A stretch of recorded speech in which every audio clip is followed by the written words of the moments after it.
We've talked a lot about a lot of different issues that Gilbert has. The one thing that I don't think that we have hit directly is the budget issue. We've talked about different points of it, but we've had a budget shortfall in years, a projected budget shortfalls in years past. We had one for the current year, which no longer exists. We have budget shortfalls for the upcoming years. And one of the most important things that new town council is going to have to deal with is those budget shortfalls, as previous councils have dealt with as well. And previous councils have done different things to balance the budget, but in the end they have balanced it each year. And so going forward, the question becomes, what do we do for long-term sustainability? 2 years ago, Proposition 406 was proposed by the council. Some supported it, some didn't. In the end, it did not pass by a substantial amount. The citizens decided that was not what they thought was best for the town of Gilbert.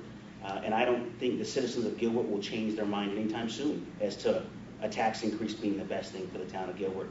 And so without that, what do we do to become sustainable and to be able to continue to enjoy those services? And as has been discussed, the only answer that is long-term sustainability is that business development. We have to bring that in. We've got great areas. We've got the 202 corridor. We have the Power Road corridor. We have the Williams Gateway Airport. We've seen great progress in each of those areas, and they've been zoned properly. We can bring in high-rises, if you consider a 5-story a high-rise, which in Gilbert, it's definitely a high-rise. But we can bring in those buildings for those high-wage jobs, which will then allow the residents of Gilbert to enjoy those jobs here, enjoy time with their family, enjoy the great services, and also enjoy employment here. Is that the same? I'm not sure what the question is. Are we each to do our own wild card question? Is that the way I'm understanding it? Yeah, any issue that we haven't discussed or that you want to talk about. All right. The issue I'd like to discuss is, although all of us are registered Republicans and many of us are precinct committee persons and active in the Republican Party, the town of Gilbert's race is a nonpartisan race. And some have been very diligent in making this a partisan race. And I find it not healthy for the community when the issues with regards to what services we will deliver are not based on party affiliation. It's based on what is in the best interest of all of our citizens, what's in the best interest of the long term for the sustainability of Gilbert. And I find the divisive nature of the partisan aspect being brought into this community debate to be not beneficial and one that is problematic, and that is why I supported and will continue to support that the town not coincide, although it is taken out of our ability now, that we have to coincide with state elections. I don't think that benefits local communities in terms of discussing bond issues and or taxes and or who they want represented on their behalf to the town council or city councils. And I have found that it has not been beneficial in the discussion for this particular race either. Thank you. I'm not sure we've covered economic development enough, so I think I'm going to focus in on that because that is obviously the area that I find most interesting and that will have the most impact on our community long term.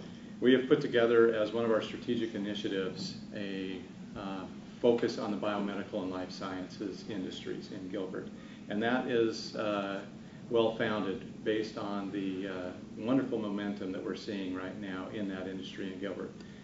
The 3 hospitals were great, but it wasn't until we started receiving investments from organizations like MD Anderson and the Celebration Stem Cell Center and others that are more on the research side that I really began to see neat potential and exciting momentum in that industry. And so I'm grateful that we as a council have made that an emphasis area for us. As we focus on making the biomedical industry stronger, we kind of use that as a flagship and to help us develop better processes as a community, better policies that will also strengthen and enable other growing industries to thrive. And you've heard in the science and technology, engineering and math fields, those are the areas that we're kind of targeting with this. As we make the waters friendlier, if you will, for that flagship and that armada, of industries through being open to business and basically encouraging these organizations and companies to come here. We will help businesses from top to bottom, from the battleship size all the way down to the rowboat, and it'll help the small businesses and all of us thrive as a community. We'll have sustainable property values, and we will, again, as I mentioned before, be able to broaden our tax base and be able to afford the amenities that have become so important to Gilbert. So thank you. Thank you for the question. I have a couple items I'd like to touch base on. One is every time we do a survey and ask people why they moved into our community, one of the top reasons they do is because of the great educational system that we have. And we have a great school district, the Gilbert Unified School District. And the decision makers in a family, when they're deciding where to move to, one of the first questions they ask is, what's the school system like? Is it a good place to raise my kids? And so I think it's important that we maintain a strong partnership with our school district and continue that good relationship, because that's a key to success in our community. The other thing that I don't think we talk about enough is jobs. I think we need to have good paying jobs right into the community. That's essential because for all the obvious reasons, you want high paying jobs, people are able to spend more, have more income to spend in the community. That will increase sales tax. They purchase nicer homes, that increases property taxes, benefits all the way around it. So we need to focus on jobs. The third thing is kind of I'm talking about wild cards, and that would be the state legislature. We haven't talked about that. But the state legislature, every year, we have to employ full-time people to do nothing but do damage control down in the state legislature.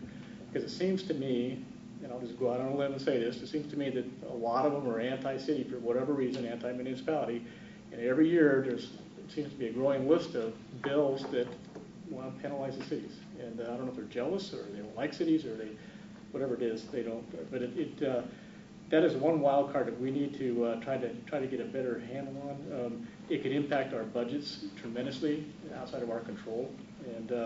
And so every time we put together a budget and try to make assumptions, that one wild card always seems to be out there saying, well, what if the state legislature cuts off our funding? What do we do then? And that's something that we need to continue to address. Thank you. A lot of good comments made on this. I'm concerned about sustainability. We touched on it a little bit. I've looked through the capital improvement plan, for example. And what's interesting is it will show the improvements for the next 5 years, and it will show the infrastructure costs connected to those plans. And below it will show operations and maintenance costs that will be associated with those things. But if you look at the ends, we have overall beyond the 5 years and we have before the 5 years costs of infrastructure defined. But then we have zeros in there or nothing for the operations and maintenance. So we don't have a plan for the operations and maintenance long term. We don't have a projection for that. And that very much concerns me, especially when we have SDFs, system development fees, which are collected at the purchase of a home, that are funding the infrastructure. That's happening. But when we don't plan out for the operations and maintenance for those things, I think we're setting ourselves up for trouble that we're not ready for.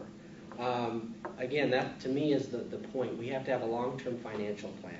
And one of the steps that are part of that is we have to be more accurate on our budgets.